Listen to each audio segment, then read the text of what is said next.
Hello, everyone, and welcome to Turn by Turn, episode number 2. Today we are going to be talking about Pocket Monsters Red, Blue, and Yellow. Alex, let's get started. I like Pokemon.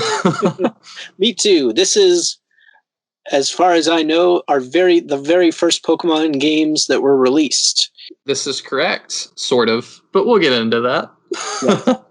So, what is your earliest recollection of Pokemon Blue or Red or Yellow? Oh my gosh. I really wanted Pokemon when I was younger. I saw it on the TV and stuff, and but my parents were very conservative, so I was not allowed to play Pokemon for a very long time. And then at some point, after I got a Game Boy Advance, which was also quite the struggle, I was allowed to, every so often, buy a game from the local Blockbuster. And I played it a ton on road trips, on all kinds of trips, on the couch at home. I was just always playing Pokemon Red. Quick pause. You said Fire Emblem Red version? Oh, I did. Well, that's fine. I meant Pokemon Red version. We've been talking lots of video games even before we started, so. Yes. But yes, I bought Pokemon Red version, played it all the time. What is your earliest memory of Pokemon Red or Blue? My earliest version was I had a Game Boy Pocket, like the small Game Boy. The micro one? Yes. Okay. With like the very little buttons, which would be a big deal now because I have bigger hands, but at the time was no big deal. And I believe my first game was Pac-Man, and then I was able to get Pokemon Blue. I grew up in a fairly conservative home also, so I was not pitching this game as a evolution game. And I didn't even really have a concept of what that was, but I remember playing the Blue version, and I always start with Squirtle. I'll get that out of the way early. Squirtle is my favorite Pokemon out of all of them. Wow. And it's not particularly close. I don't know why. I think he's adorable. I have his like Funko Pop on my bookshelf to show you like how deep the Squirtle nerd runs in my family. Even to this day, I get disappointed when he evolves. Because like Wartortle and Blastoise feel like a step down because of how awesome Squirtle is. But those are my earliest memories. Who was your go-to starter? I usually pick Charmander. But, I mean, that also changes with later playthroughs. I'm not quite as married to Charmander as you seem to be to Squirtle. But Charmander also has the added benefit of Charizard is a lot cooler than Charmander. Yes. I gravitated towards Squirtle. Just obviously, I thought he was cute, and I tend to like the water-based Pokemon quite a bit and it gets into a deeper gameplay element where you get your HMs, and only certain Pokemon can learn them.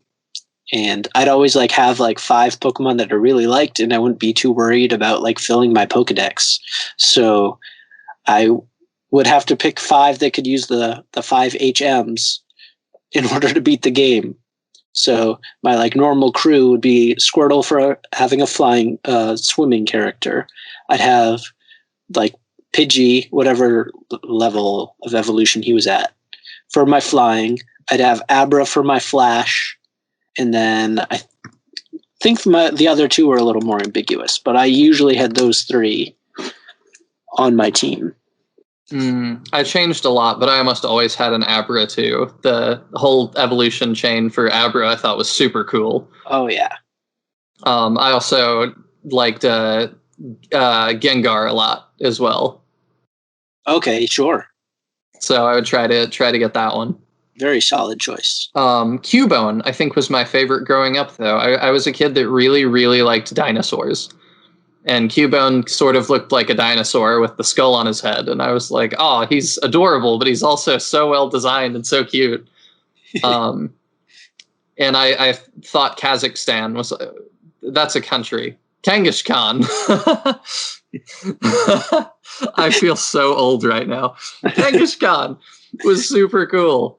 And I was super into all the fan theories that like Cubone was just a baby Kangaskhan, and that like lost its mom and put the skull on his head. I always thought that was just super cool, like the little lore things like that. I think I remember reading, isn't the skull like his mom's or something, like something really, really dark and like super bad. Yeah, the Pokédex entry is that like its mom dies or something and it wears the skull around because he's lonely. And I think Cubone is actually like, they all have titles in the Pokédex, and I think he's actually the lonely Pokemon because he lost his family, I guess. But he is super cute. Yes, he is. One of my favorites too.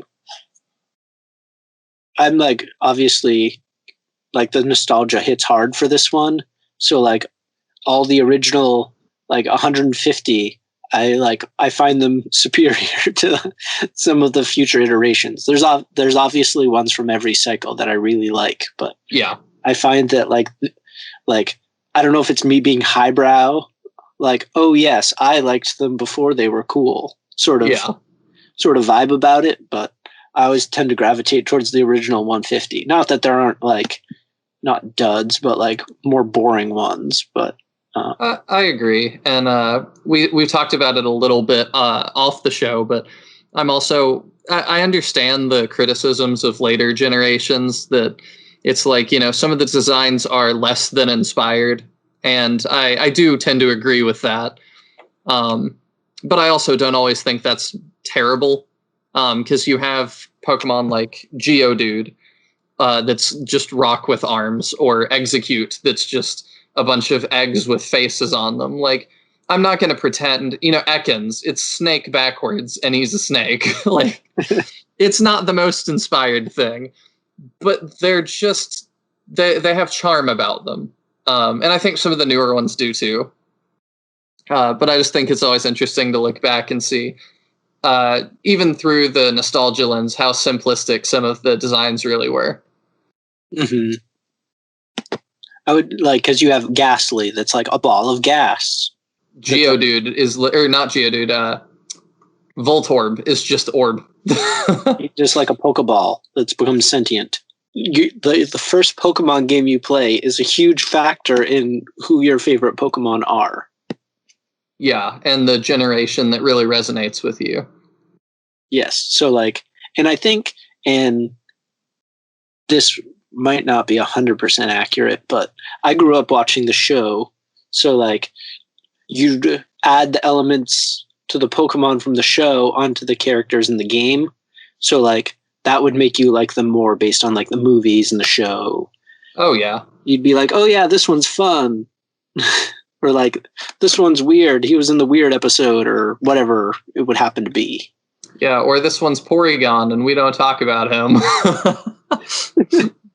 I also think that's why, if you want to talk about other versions and updates here, I think that's why Game Freak tries to hook newer generations into that older generation by making it potentially the first game they have played and the newest one, with things like Fire Red and Leaf Green, and more recently, Let's Go Pikachu and Let's Go Eevee. Mm-hmm. Which I think it's fun. Like, I don't have kids personally, but I feel like my little brother plays Sword and Shield, and I don't like know any of those Pokemon, but I still feel like I can relate with him because I've played the older games. So like, I have the frame of reference for the game style and like what Pokemon are. So like, I'm able to talk and like connect with him with the game, even though I haven't played those specific games. I wanted to talk too a little bit about the versions. I didn't bring this up to Daniel off camera, but some things I looked up and that I've known for a little while. I like to do little fun facts just for you guys. Things that maybe you've already seen, maybe you already know, maybe you don't. But one of them for Pokemon is that it actually started in Japan as Pokemon Red and Green for the Game Boy Advance. Or, I'm sorry, Game Boy Color. It wasn't Red and Blue. And that was actually an earlier version of Pokemon than we've ever gotten in the States. Later that same year, they got Pokemon Blue version as like a special edition that updated a lot of the sprites and made them look, in the opinion of Game Freak at least, better. I don't feel really any way about it, but it's really interesting to go back and look at some of those sprites now, since we never got them here, because our version was based on that blue version, our Red and Blue were. So we just never saw a lot of these sprites. Mm-hmm. And I think it's important to note that a lot of these games that we'll be talking about, like on the podcast in general, aren't like American developed games. They're developed all around the world, depending on what game we're talking about. It's important to note that like the version we play might not be like 100% the intended effect because of like differences in language and all kinds of different factors. So like we're playing like the American version of like Blue and Red when we're talking about it. And something else for a lot of the episodes too. We talked about we're a little bit of a structure, and we're going to go over mechanics and stuff. But if you're listening to an RPG podcast and you are not really familiar with what Pokemon is, how did you get here? How did you find this whole thing? I don't know. I feel like almost everybody has either played Pokemon or you're at least aware of what it is. It's developed so much from like this original game where you're a trainer with a Pokemon and your goal is to work through, well, actually what is your goal when you play Blue? Is it just to get the badges, or Blue and Red? Is it to get the badges?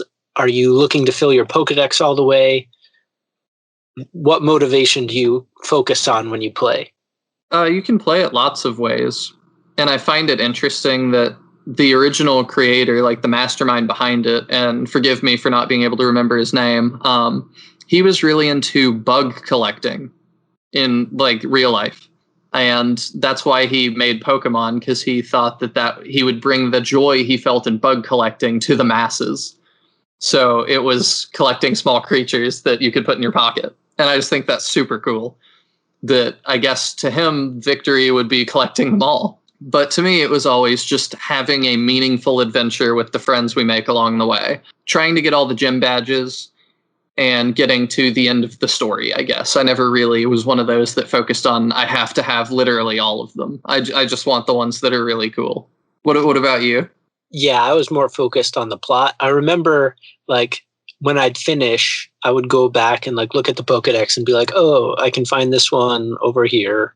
And for a while I'd be like Pokedex oriented, but I almost wish they had incentivized it like more in the game, that like, oh yeah, like you fill your Pokedex, you get something really interesting.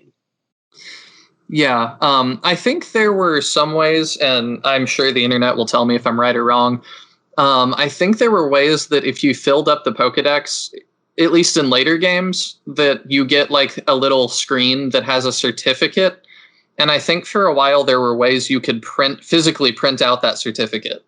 Oh, really? That you filled your Pokedex. So you would have a physical thing to like put on your wall. Yeah. I was thinking more like a cool TM, or like, I don't know, like incentivizing it beyond like a screen that says you did it. Yeah. Like something really cool. Like maybe like a motorcycle or something to ride around. I don't know. It's just something random off the top of my head. I see. Since we touched on it a little bit, also just to another fun fact, because you talked about how much this series has grown.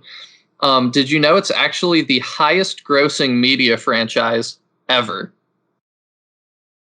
Really?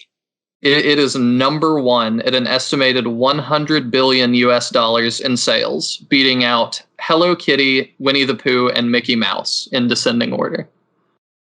Wow. Pokemon is literally, in terms of media, the biggest thing on the planet, which It kind of amazes me sometimes, but it like this is not a Hello Kitty podcast, but it blows. side note, I guess that blows me away that Hello Kitty is near the top. But I mean, it's number 2. If the people want me to talk about Hello Kitty, let me know in the comments, I guess. Since you brought up what the plot is a little bit and what we were trying to do, should we go over a little bit of what the plot is? Yep. You want to jump right in? I'll pop in. Oh, sure.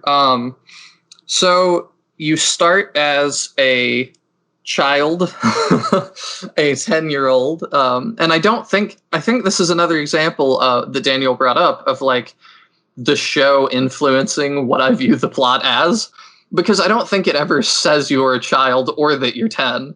And I mean, the avatar for your character is so small that I don't know if you can meaningfully discern that. So I always remember being like jealous, probably is an extreme word in this case, but I always wanted to be the Gary Toon. So did I. Instead of the Red Toon. I always thought he had cooler hair and like he had a better outfit. Just random side note. But see, as a kid, I didn't have full access to the internet. So all I had was Red version and not full access to the internet. And I saw Gary, and I read some of the manga as well, which I will definitely get into in a little bit in this episode. But, he was referred to in the manga as Blue. And so I always thought like, you got to buy Blue version to play as him. And then imagine my disappointment when I was like, what do you mean I still play as a Red in the Blue version? Like, what are you talking about? So that's just a weird little thing. But yeah, you start as a kid that you may or may not be a kid. I don't know. And you live with your mom, and you are given your very first Pokemon by Professor Oak, the nice older man that lives down the street. And he gives one to his grandson at the same time, who, of course, picks whatever the opposite of yours is that is effective against yours, because he's not nice. Because he's a little bit of a tryhard, I guess. That's really it for the overarching plot, that you're given that and told, go on your way.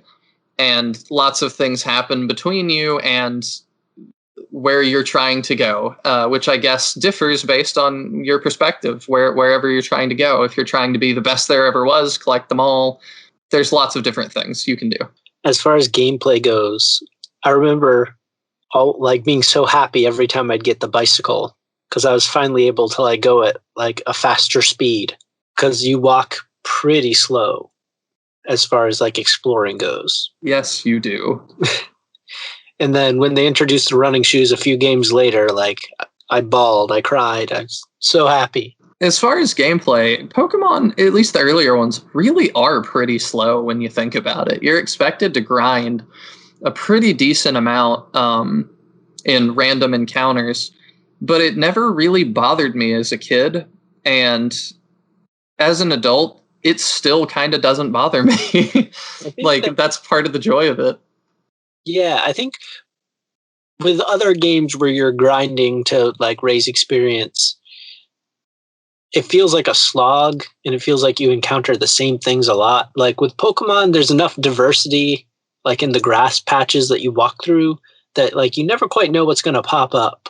So like you might fight like 30 Rattatas, and that isn't that fun. But like every once in a while, like something like totally random will pop up, and it'll be like exciting, and you'll like want to see it. I remember that like when you're leaving Cerulean City to head towards the SSN, like there's like a patch of like one specific patch of grass where you can find Scyther, and like walking around in that bush just hoping it'll pop up. You're happy to grind away because you're just waiting for Scyther to show up amongst all the other like Meowths and Bellsprouts and things that you're fighting.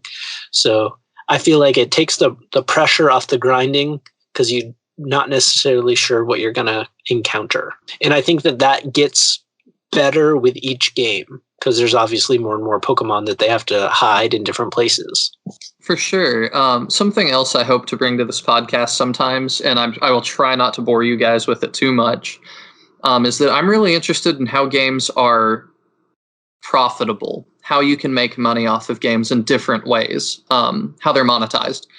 And I think it's something really interesting that I think the loot box mechanics that, in my opinion, have been plaguing games for a little while now, I think that the baseline of that actually psychologically probably comes from the same part of the brain that likes things like the random encounters in Pokemon, because you are constantly looking for the dopamine hit, I guess, of this Pokemon showing up that's really rare and desirable. And it's sort of like tearing into a loot box now, hoping to, there's a ton of Rattatas, but maybe there's a Scyther in there. I think psychologically it's maybe a little bit the same. But obviously in the instance of Pokemon, I like it a lot more because you're just free to do this as much as you want or as little as you want. And the game will never hinder you for not doing this. You probably, aside from HMs and things, if you never want to do that and you just want to take your Charizard, I'm sure it would be by the end, like a Mega Charizard, but you could beat the entire game with just you and your Charizard, barring HMs. You totally could. I enjoy sometimes watching those YouTube challenges that it's like, can you beat the entire game with just a Ditto or something? Like, or all sorts of challenges like that. It's really cool to see the ways that Pokemon fans have just kept things going and kept them fresh and interesting. Is lended by the variety where like every playthrough, like you won't do the exact same playthrough every single time. But like you could, I guess, could try, but there's like you could do like a Bellsprout run. Yeah, and sometimes I find myself weirdly attached to a Pokemon that I'm not attached to in any other game. I don't even care for in other games. One that comes to mind is like playing Pokemon XD on the GameCube. I had a Shiftry, and I don't care about Shiftry, but in that game, Shiftry was just my homie. We did everything together. And Red and Blue, I'm sure I've had lots of those too, that it's like, sometimes I take my starter to the end. Sometimes I box my starter immediately, and me and that Raticate or me and that Growlithe, like we're going to the end together. You're my new starter. You're my new best friend. Mm-hmm. So I've been slowly playing through in getting ready for this podcast. Some Pokemon that I had never really messed with before was, Nidoking. I had never gotten him before. So I decided to try it this time with the Moonstone. So like I've been having fun with him and his kit because something about him specifically is that he can have a large range of attacks. So like he can have like water gun attacks and stuff that like you like would never think of for him. So like I've been having fun digging into that character, and that's just like one character. Like the kits are really interesting for a lot of these characters. Like why would he have water attacks? The way that you describe that too is really interesting, and I think that is more what it is at a base concept. That if I ask who do you play as in Pokemon, the answer is you're always going to get is Red. But it's weird that you don't really play as Red all the time. Like it lets you play like when, especially in the mind of a kid. I don't know if you used to do this, Daniel. I used to imagine these epic battles that were going on that were represented by the numbers on the screen. But for each battle, for a little bit, you are playing as that Nidoking. You are that Nidoking. And then when you switch or you go to a different battle and you use Eevee, you are Eevee. And it's not just a Pokemon you have, it's a full-fledged character that is playable in this game, I think. And I think they've done a good, keep talking about the advancing games, but it's hard to talk about one game without talking about how it changes over time, that they've added more personality elements to the Pokemon. In some of the more recent ones, you have like an energetic EV or like a sad EV. They've humanized them more. They have temperaments. They started off as like pets, and they've gravitated into friends. And I think that's probably super intentional and really cool. And it's something that I just think is really cool that it transcends so much. Because, like, I know that we give Pokemon Company a lot of crap these days, and we're like, Sword and Shield's a little underbaked. You guys should have, made different decisions and things. But at the end of the day, it's really cool that this giant mega franchise exists. There's sort of a innate tendency, I think, to view mega successful things as sort of corrupt, or like giant corporations kind of have a tendency to turn evil when they get too big. But I can't really say that's happened for Pokemon Company. They still, I feel like the people working on these games, for the most part, still really love what they do. And their goal is to bring people together. And I think they do that very effectively worldwide. The people, if I up and moved to another country right now where they spoke very little English, with a few exceptions, I could probably find someone somewhere that was playing Pokemon and have something to talk with them and bond with them over. And it seems like they've done a really good job, like, keeping it wholesome. To my knowledge, there's not like Pokemon Black, where like... Well, there is Pokemon Black. Is there really? Oh. Yeah, Black and White. Shows what I know. Gen 5. There's not like Pokemon Heart of Darkness. We're like... There's actually Pokemon. Well, it's Gale of Darkness, but... Is there really? Oh, well, man. We'll cut this part. Oh, no, I think we leave it in. I think this is great. They're not mean-spirited, then. No. There's always like a wholesome backbone to them, where villains and things, but like the evil is never like, oh, maybe that's not true either. I'm just blowing it right now. Huh? No, you're doing great. I think that our audience out there gets what you mean. It's never been like, this is the adults Pokemon now, kiddies. Like, yes. It's never been that. There's no Pokemon Triple X. No, it's always just been Pokemon is for everyone. If you're an adult and you like it, fantastic. If you're a kid and you like it, fantastic. We're ready for you. That's what I meant. That was hilarious. I do want to get into, though, in this topic, a little bit the manga. I said I would get into that plot a little bit, and I do think it's important to the red and blue plot. So have you read the manga at all, Daniel? Do you have any idea what's in this? I have no clue. I assume that Ash Ketchum is perhaps the main character. He is not. The main character is actually Red.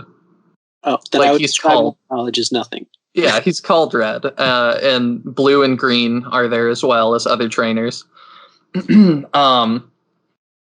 But I tried to look it up before this where it came from, and it was that they were giving this manga author scripts like that were not always entirely finished of the TV show to somewhat shape the plot of these books.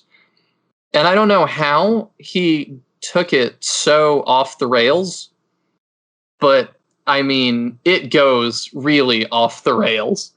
At one point, I think it's like an Arbok and a Scyther fight. And the Scyther cuts the Arbok in half and he dies. Like, you see it and he dies. This is my Pokemon Triple X. Yeah, that's why I was bringing this up now. It blew my mind as a kid. I was like, whoa. But the plot was just crazy. And I'm not saying it's bad. I have not read it since I was a kid.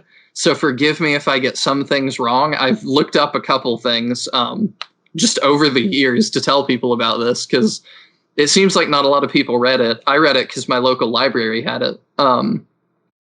Support your public libraries, by the way. But the way the plot goes is like Red is a kid that gets a Pikachu, very, very parallel to the Ash story. But when he starts getting more involved in things, I think the author maybe didn't fully know what things were. Like, gym leaders are not just gym leaders, they're also like community leaders. And part of it is just really trying to flesh this out. And he was like, no, Pokemon's going to have lore. But some of the most insane things that happen, other than that interaction with a Scyther and Arbok, and forgive me if I got Scyther wrong, I don't fully remember, but you get the point. Some of the things that blew my mind as a kid. They go on a quest to find the ultimate Pokemon. Now, if I say that, I believe it was Blaine, the gym leader, the fire gym leader, and Red that go on this quest, and Team Rocket's trying to do it too. But if I say the ultimate Pokemon, the ultimate life form, what does that make you think of, Daniel? I would probably lean Mewtwo or Mew, depending. Yeah, that was what I leaned to. But instead, they have like a big slab that's about the size of a manhole cover. And all of the gym leaders take their gym badges, and you have to put them in this slab. And it creates this energy that fuses together the ultimate Pokemon, which is just Zapdos, Articuno, and Moltres fused into one giant 3-headed legendary bird. Yeah, I probably wouldn't have guessed that. And then Team Rocket tries to start a war with the rest of the nation, and the gym leaders act as generals and have to fight them. It was wild. Sounds pretty wild. But it's really cool. So you guys should read that if you are interested. I would be interested to check that out. That sounds like it'd be worth looking at, if not for pleasure reading as like a, whoa. I just thought that was really wild that I was reading that and also sort of playing Red at the same time. So I think that fed into the battles I was imagining and sort of the scale of it all. And really, it is amazing, I think, the scale of it all. That I don't think the Pokemon world is that small in any of them. But like a 5 or 6 year old who's learning to read probably because of Pokemon. I know that was partially my experience. Playing Pokemon and Yu-Gi-Oh! I was like, I need to learn what these words mean so I can understand what I'm supposed to do. But like a 5 or 6 year old can navigate this entire continent and not get lost. It's structured very well for new players to just hop right in and play and not get lost very easily. Like there's some path deviation, but it's very focused as far as what you need to do and where you need to go. Yeah, but it's also at the same time, I'd call it open world, because you can go back to any of those other places that you already were at any time that you want to. But yeah, it's just really cool to me that they don't speak, they've never dumbed it down for kids, but kids sort of rise to meet the challenge, and I think that's really neat. Another thing that I meant to bring up earlier that I didn't get around to, I don't know how it worked on the Game Boy Micro, but the actual hardware of it, on the Game Boy Advance, I had a Game Boy Advance SP, you could hit L and R, the L and R buttons, and it changed it from like widescreen to original screen. I don't know what you'd call that. I don't know if the Game Boy Micro did this. I don't think so. I always wondered what people played as, because we don't talk about it very much, just as gamers or in the gaming community as a whole, that little niche thing. But I'm like, did everybody else play? Like, I didn't like the black bars on the side of the screen. So I just had like all of the Pokemon were a little bit fatter for me because it stretched it to fit the full screen. Yep, I did that once I got Game Boy Advance. I'd always have it fat. Oh, yeah. Widescreen format versus standard definition? Is that? Yeah, I that's what I'm going with, because I don't know. But yeah, I always wondered. So if you want to reach out to Daniel on Twitter ever, or the Turn by Turn Twitter or Instagram, let us know what you played in. Did you have fat Pokemon, or were they normal? All right. How about we take a quick break and then we'll come back and dig even deeper. Sounds good.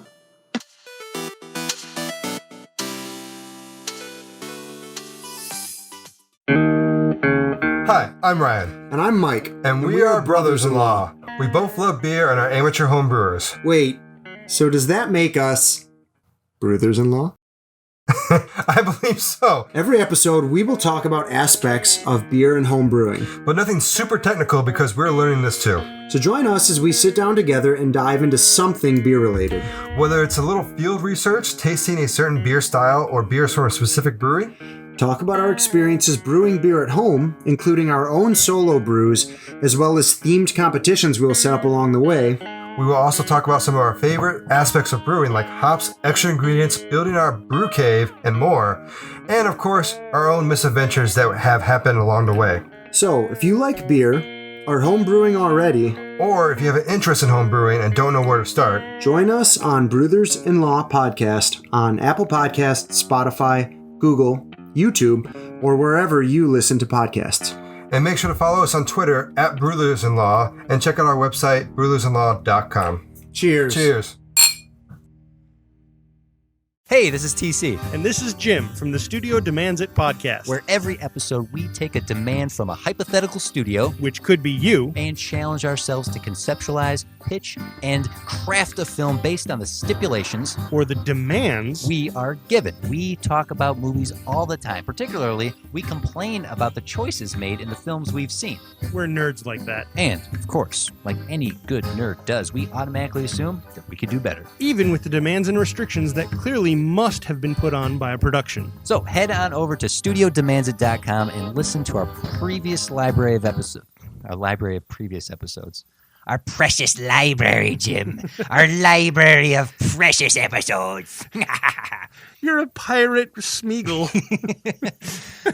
Okay, so head on over to studiodemandsit.com to listen to our library of episodes. And submit your demand for a future episode, too. So go do that.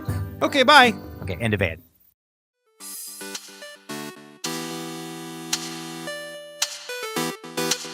All right, we are back from our break, and one other game, smaller gameplay element that I think is actually pretty interesting is when you're traveling around the different towns in the game, you will run into NPC, non-playable characters that will offer you trades for Pokemon. And if you have the Pokemon, you can do the trade, and then you'll get a Pokemon back that's, I believe it's equal level in possibly equal stats as well, but they'll always have like funny nicknames.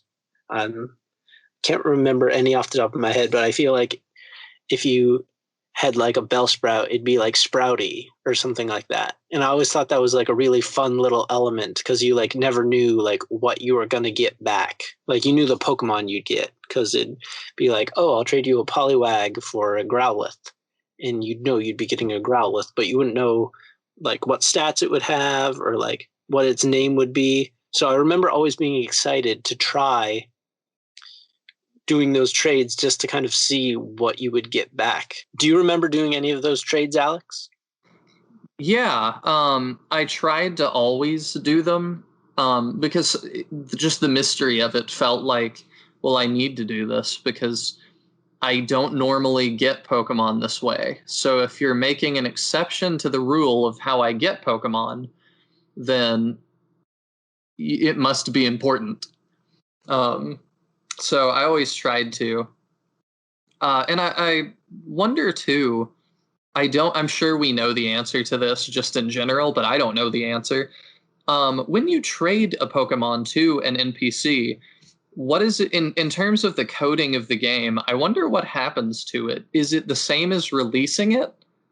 Or is that like stored somewhere? Or I just wonder, like on the back end of things, what really happens to your Pokemon? That's a good point. I wonder, does it end up in the apartment? Like, can you visit it? Is that, I'm probably not remembering that even close to right. Yeah, I don't think so. Okay. Because I know sometimes you'll go into houses and there'll be like Pokemon there. But I know there's no trade backs or anything. Like whatever you get stuck with, you get stuck with. But I always thought, like, as far as like a game mechanic, it's cool that you can do that with NPCs. Yeah, it irked me as a kid, but I think it's funny now that I forget which NPC it is, but I think they have like either a Haunter or a Kadabra. And they're like, yeah, I'll trade you this. Or it might be a Machoke. Yeah. And they're like, oh, I'll trade you for whatever. And all 3 of those Pokemon evolve when you trade them. So I'm like, haha, well, I'm going to trade you and I'm going to get something better back. And then you trade them and it's holding an Everstone, which is an item that does not let your Pokemon evolve. And I as a kid, I was like, I feel so betrayed. And then talking to them, they like make a snide comment about it. Like, haha, I gave you an Everstone too, wink. And I'm like, aw, you knew what you were doing. But it just was sort of one of those things that I feel like was like, to kids, it's like, oh, you think you know everything? You think you know what's going to happen? We got you. You got to go make real friends if you want those Pokemon. And that actually brings up a great question. Did you like connect the cables a lot to do trades with friends and things? Not for Red and Blue.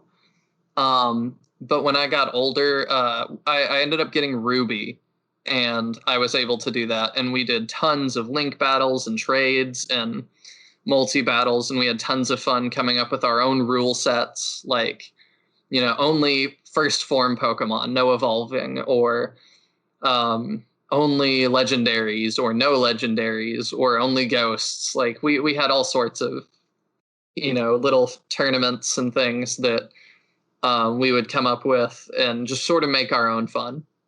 Mm-hmm.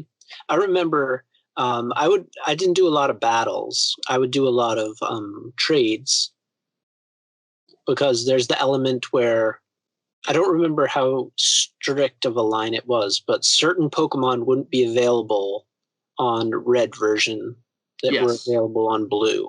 And I don't remember how extreme of a divide that was. It's always only 1 or 2, I think. Is it?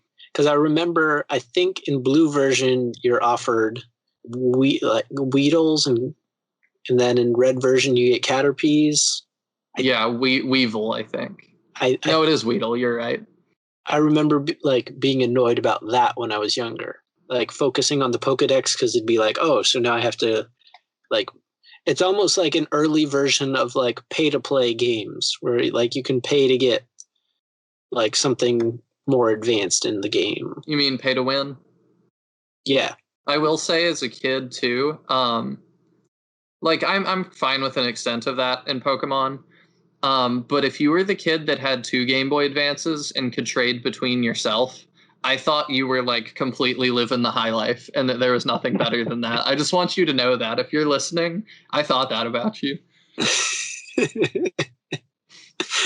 You're sitting there with 4 Game Boys connected and just getting everything. I remember, I'm not sure, I think it's in the first game where you can like clone item. Well, no, it would have been in the second game, so we'll save that for a future podcast. But like the cloning the items in the PC. In the PC.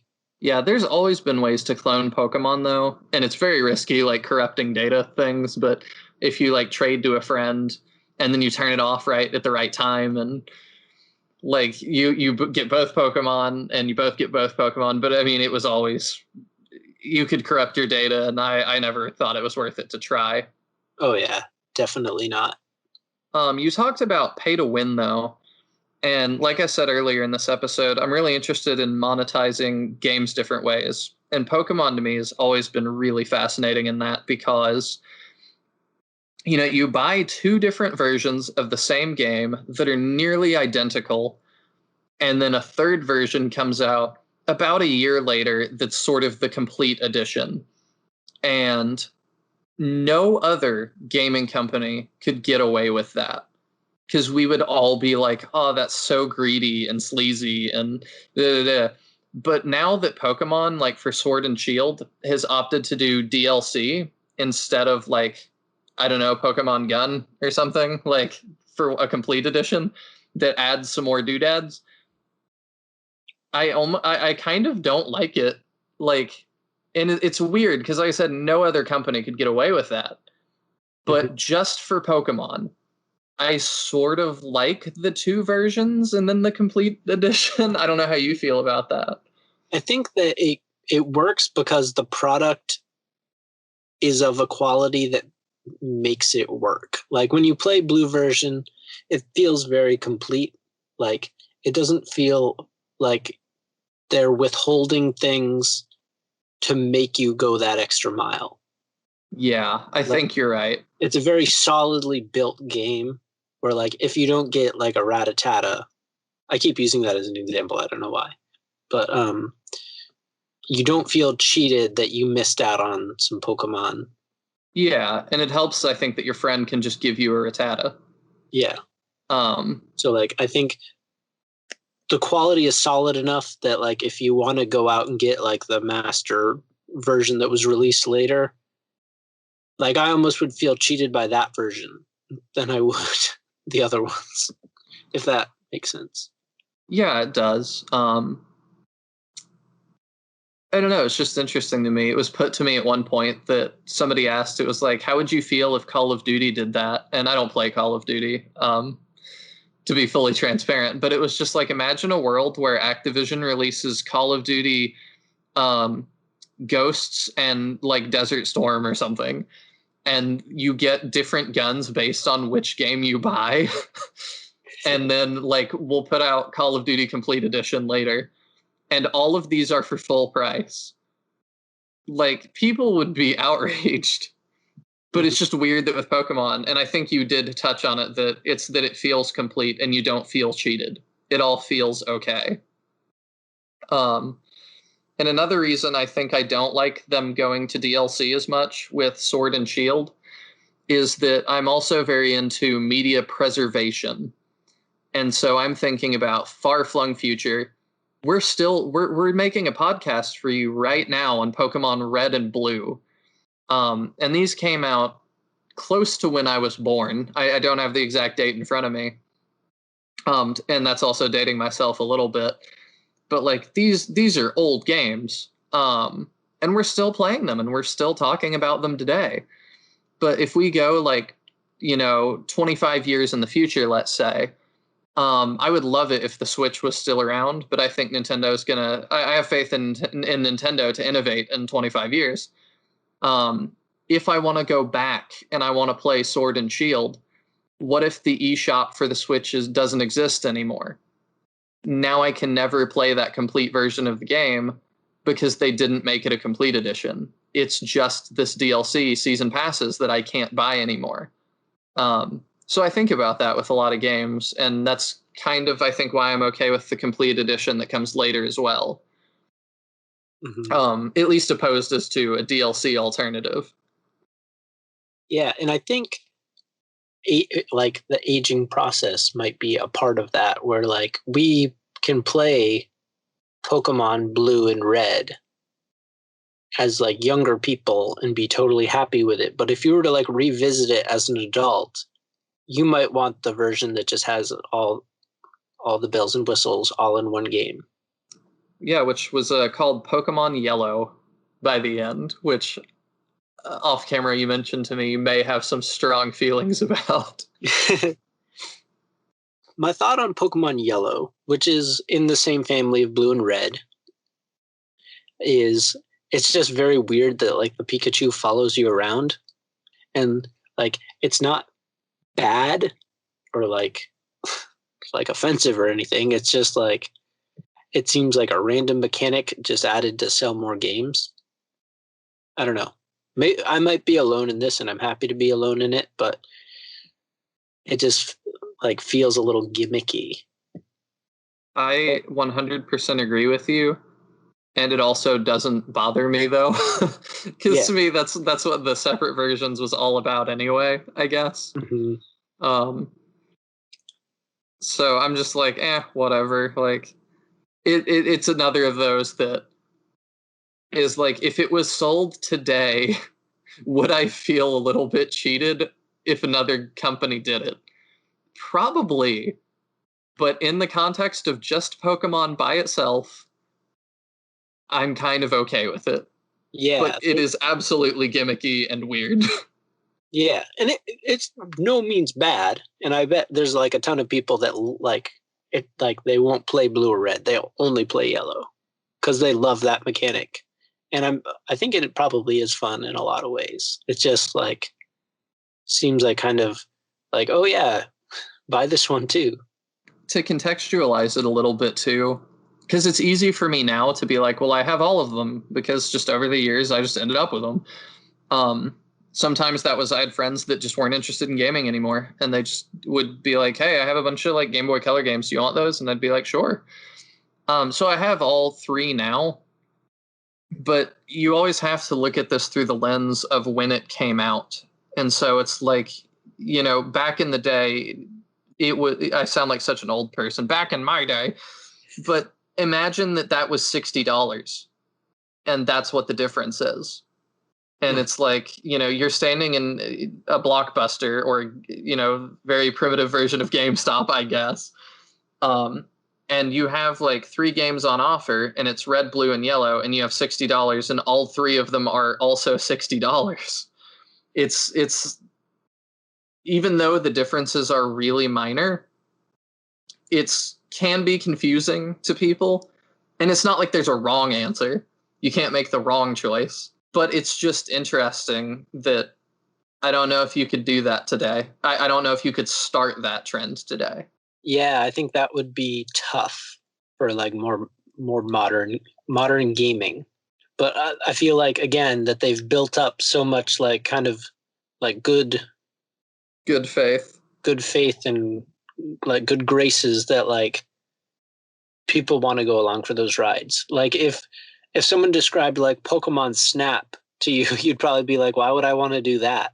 The niche like gameplay of it would probably like really works for a lot of people, even though it's like, really? It's a game where you like drive around in a weird little car taking pictures. The good faith is there that like when you buy a Pokemon game, it's going to be a quality product, and you don't have to necessarily, when you were talking about like spending $60, you feel like you're getting what you deserve for your $60.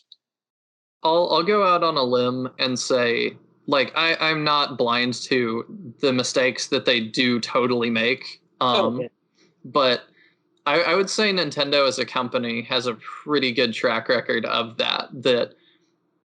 I mean, if I compare it just comparatively to lots of the rest of the gaming industry, if I was going to just blindly buy a game, if it says made by Nintendo on it, I can be pretty sure that I'm going to get $60 worth of game or whatever they're charging for it. Mm-hmm. And I'm more sure than I could be from just about any other company that it's going to be something that works and is complete. I would agree with that. There's like a certain like stamp of like quality about it. And there's exceptions to every single rule. It's not like a set in stone thing, but like I know that I enjoy a lot of the Nintendo games. Yeah, I do too. And there's definitely some that just aren't for me. Yeah, which is fine. But I'm not going to say like they're not a complete game or they're bad. If I bought that, even if I still didn't like it, I would still be like, yeah, this was worth like $60. Like I get it. And that might date this somewhat too. You know, what do games cost where you're living? That might be even more converted. I know some gamers across the world have to be very, very selective these days because your games just cost a lot more. Are you still buying Pokemon? That's always a good question. And is it still for you? It's really cool that starting from all the way back with red, blue, and yellow that we've come this far. And we were talking about in the break that it's really hard to talk about these games and not bring up the rest of the franchise because we know where it ends up, like as the biggest media company ever. It's just hard to overlook that fact. Yeah, it's still going, like the concept works, which is why they're able to continue churning out games and coming up with Pokemon, like new Pokemon to exist out there. And like there's been a lot of like genius moves of like, oh yeah, like you can like breed Pokemon and like make different ones, like made it like a legacy of games where like I was saying earlier, like you could play it with like your kid and like still relate, even though it's 30 years different than the game you may have played. Yeah, the core of what Pokemon is has never changed from Red and Blue. If you're playing Red and Blue, and let's say you've only played Sword and Shield, and you go back to Red and Blue, it still looks about the same. Not in terms of graphics and stuff, but in terms of how you are going to interact with the game. You've still got 4 attacks. You still have a party of 6 Pokemon, and this has never changed. And that really amazes me that they came up with concepts like that. They've changed the back end plenty, like the way damage is calculated, the way that your moves work, type effectiveness, etc. But the core of that 6 Pokemon team and 4 moves per Pokemon has never changed. In future games, develop and refine like what it is, like what you can do for them, like what they can do. Like the attacks are always expanding. The trainer aspect has changed from like just level them up and make them like strong like fighters to like you can now like raise them.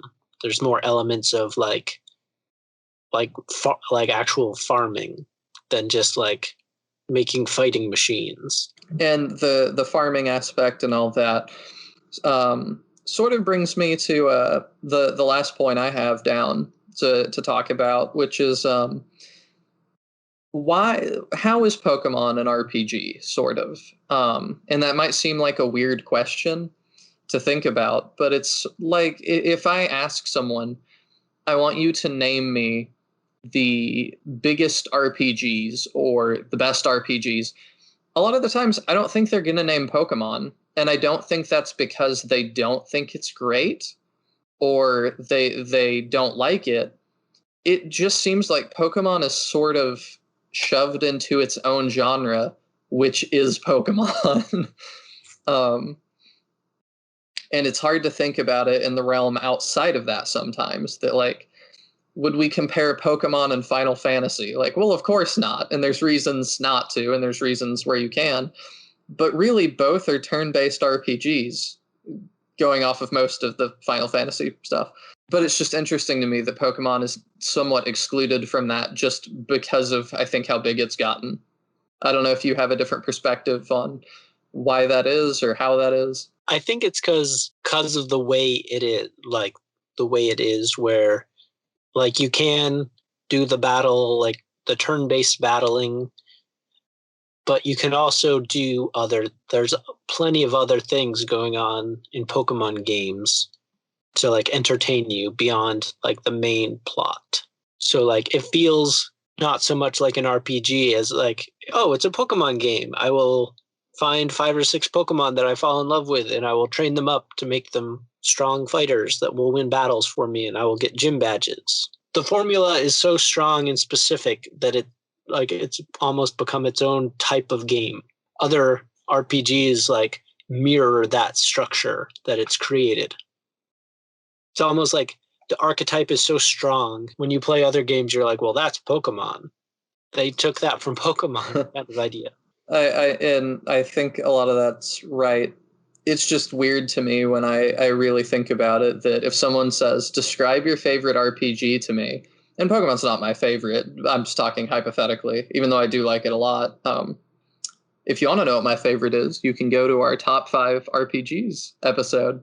But if someone said, describe your favorite RPG, and Pokemon was my favorite, but don't tell me what it is, I could describe it as an open world game with 151 playable characters that all have unique traits and attributes and their own move sets. And you use them to you use these characters to fight NPCs a lot, you grind a lot, but you can also fight your friends. People would be like, man, this sounds really ambitious. Like, I don't think it would sink in immediately that it's Pokemon. They'd be like, wow, this sounds like a really ambitious title. And then you say Pokemon and they'd go, oh. But like, that really is what Pokemon is. It is a turn-based RPG with 150 plus playable characters. Yeah. Which is just astounding. And I think they'll continue to like refine it, and like as like more and more games move to the like internet, it'll like develop even more of like what that means. Like how long is it before there's like the massive like online version of it that's like almost like Breath of the Wild, where your map is like so huge. The structure's already there to like create the game, a Pokemon game, where like you can do anything. Like there doesn't even necessarily have to be a super strong story to it. You can just start your game and go in whatever direction you want. You can fill your Pokedex, you can do gym badges. There could be some other totally different plot beyond it, where like everyone is playing online together. Knowing Nintendo and their approach to things a long time, Yeah. they aren't the best, I think, at adapting to new technology and things. And that does get annoying. Like I said, I'm very aware of the mistakes, in my opinion, that Pokemon and Nintendo make. There's also a very prevailing ideology of if it ain't broke, don't fix it. I can't say that has not worked out for them. And I think that, and like this is getting more global about it, they've taken swings on things before and like kind of whiffed pretty hard. So it's almost like a gun shy sort of thing, like the Super Mario movie, the Legend of Zelda cartoon. It seems like when they take swings, that they're unique results. So maybe they're kind of like, well, this is working. Let's build out that concept more rather than trying something like super different. Yeah. Another idea I just had that might be another reason why that isn't done yet, or why they're not rushing to do it, is because even though I would love that, and I think a lot of you at home would love that, what do you then do? Where do you then go? What is the future of the franchise after that? Are you going to be happy to return to another colored version after that just adds 150 Pokemon as a single player story again? Like, I think that would be a lot less enticing after that. They're very good brand ambassadors where they really protect what's theirs. Like you don't see a lot of like toys or anything. Like you see toys and things obviously, but like it's very limited. Like Pokemon merchandise is like fairly limited compared to like a lot of other things. Yeah, they're just very picky choosy with who they lend their IPs to make things for. And I think, again, that's good and bad. The bad is that as consumers, we don't get some of the things we want. But the good is that usually, like what we talked about earlier with that Nintendo seal, what you do get is pretty good. And I'm sure that's a hard standard to maintain, because not everybody shares. I think it's very clear in the gaming industry, not everybody shares that standard. There are some companies that will just be like, this is unfinished, but our deadline's here, and they'll shrug and go, I guess it's going out then. So one other thing I wanted to touch on real quick, just because we're running out of time, is the sound. A lot of the sound, the score, whatever you'd like to call it in this instance, is really, really well done. The sound where, you've like found a wild Pokemon. Like I still like you mention a sound effect from Pokemon, and I still hear the exact same effect from Blue and Red, from hearing it so often, from playing so many hours. The sound it makes when you turn it on, like all of it is like wildly iconic in my brain anyway. I don't know. What do you think about that? Oh, same. I was watching a Let's Play channel at one point, and one of the guys was talking about Pokemon, and he's like, dude, like, that guy, I forget, it was some other game that they were playing, but he's like, dude, that guy sounds like Geodude. And the co-host was like, what are you talking about? He didn't say Geodude. And he's like, no, dude, like the little sound that he makes when he shows up. And I knew exactly what he was talking about. Because it just, I don't know why that like soundbite resonated with me. But a lot of them, I can still remember Geodude. Zapdos is another one that when he shows up, I just remember what his cry is. But yeah, the whole thing, I agree, from start to finish, the sitting in the menu, the music that's playing, the sound for when you interact with things, like, yeah, it all just works. really well. All the sound design is really, really nice. And I think part of it is this sort of like the early Pokemon, like Geodude and Execute, like I mentioned, that it's all simple, but like it works. They just didn't overcomplicate it. All right, so to wrap this up, what would you say are your top 3 Pokemon? Oh, goodness. I'm going to stick to just blue and red for now because that's easier. And you have to check out our later episodes if you want to know more. That's tough. I think probably I love the idea of legendaries. We didn't talk about that as much as I wanted, but we'll do that in another episode because they stick around. Just the concept of legendaries. But I think from red and blue, my top 3 have to be maybe Charizard still. I don't know. What's one of yours? Obviously Squirtle, my number 1. Big Scyther fan, so I'll say he's number 2. I asked the question, but it's hard for me too. Like, it sounds dumb, I guess, but I think I have to just go Mew and Mewtwo. Like, if I was putting together a team, I would want both of those. Mewtwo, like, I think, again, what you said earlier with when we saw these movies, we sort of project these things on these Pokemon and give them personality traits that the game doesn't really apply to them. But just the whole story of like seeing the movie with Mewtwo and stuff. And I mean, he was like the edgiest, coolest Pokemon ever back then. And I definitely still feel that. That just his story is really unique. Even in the world of Pokemon, I feel like there still has not been another Pokemon. And they've introduced Pokemon God now with Arceus, like that he's the god of all Pokemon. But I still don't think that he had the gravitas that Mewtwo had when Mewtwo was first introduced as there's 151. Because they pushed that 150 number so hard. And then for there to be 151. It was like, oh, this really unnatural being, I guess, that came from that. I think those are good choices. I think my other one would be Vulpix. That's a good one. That one's obviously like super cute, and it evolves into Ninetales, which is like a really awesome Pokemon to have. Like a Firefox is like a very cool idea to me. I just thought of one other thing that I know we're running out of time, but I think it's super important for red and blue. Did you ever break the game with the bugs, like the bugs in game, when you got a little older and had access to the internet?